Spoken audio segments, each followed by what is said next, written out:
Sri Anandamayi Ma ki Jai. A young girl was talking to Sri Ma.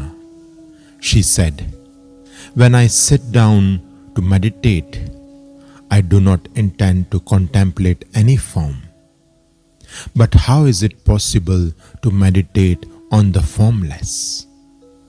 I have noticed that at times when I try to meditate, images of deities come floating before my mind."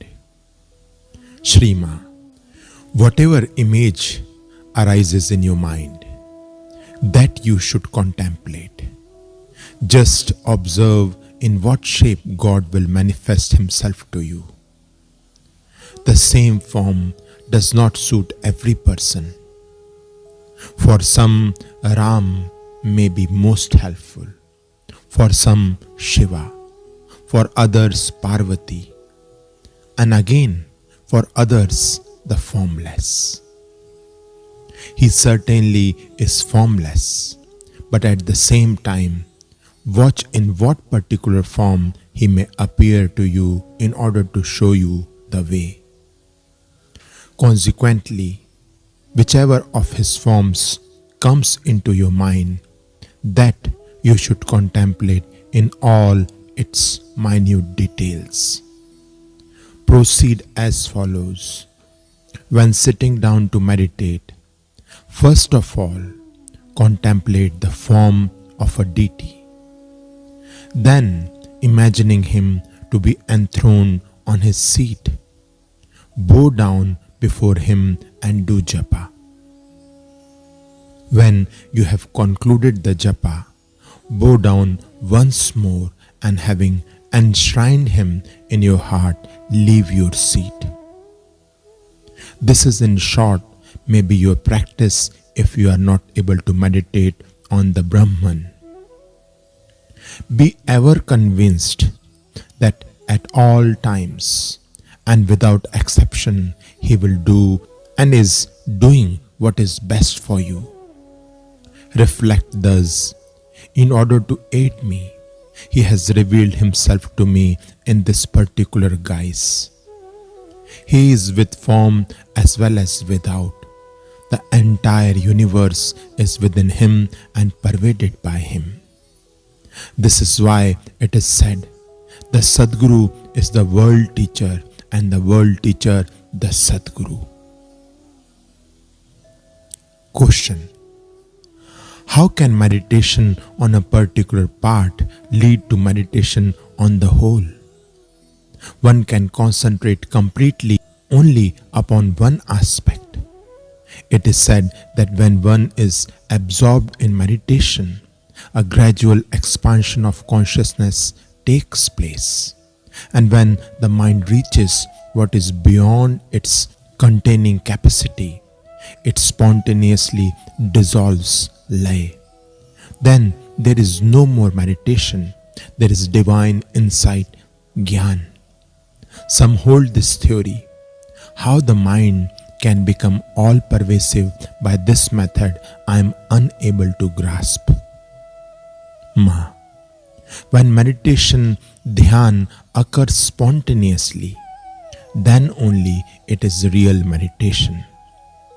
It must come of itself, effortlessly. Furthermore, when you say the mind subsides lay, from where does it originate? Question: from the self, Atma.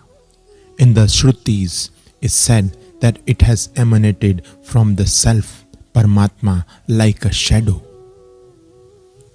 Ma, where birth is, there must be dissolution, Nash.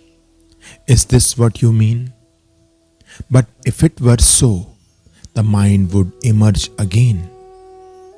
You say you cannot grasp the all-pervasiveness of the mind. Quite naturally so. Because it is not a thing to be grasped, it is neither a thing, nor can it be grasped. You experience the pleasures and pains of the world. Again, you enjoy temporary happiness or bliss while in meditation.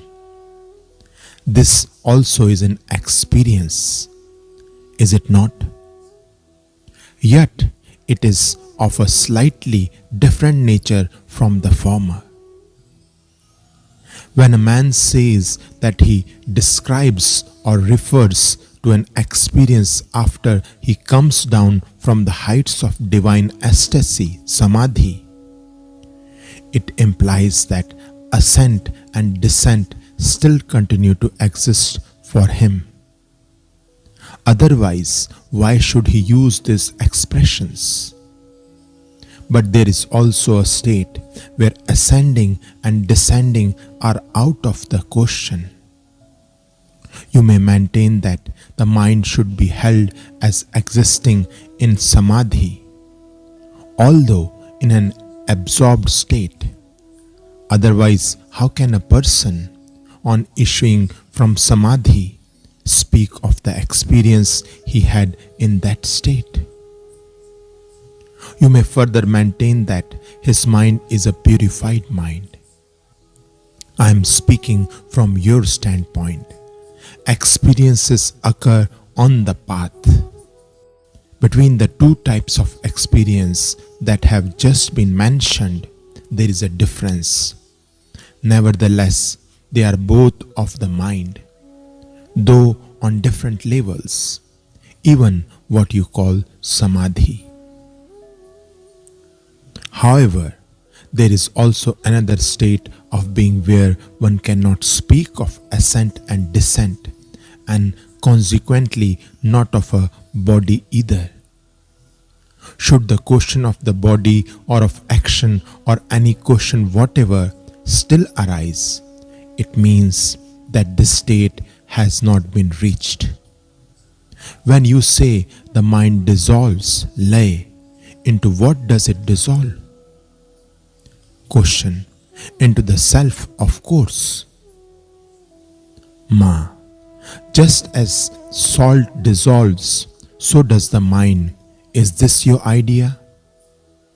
From a particular angle of vision, it may appear thus. In the case of dissolution of this kind, a perfect yogi can resuscitate the mind again. Sri Anandamayi Ma ki Jai.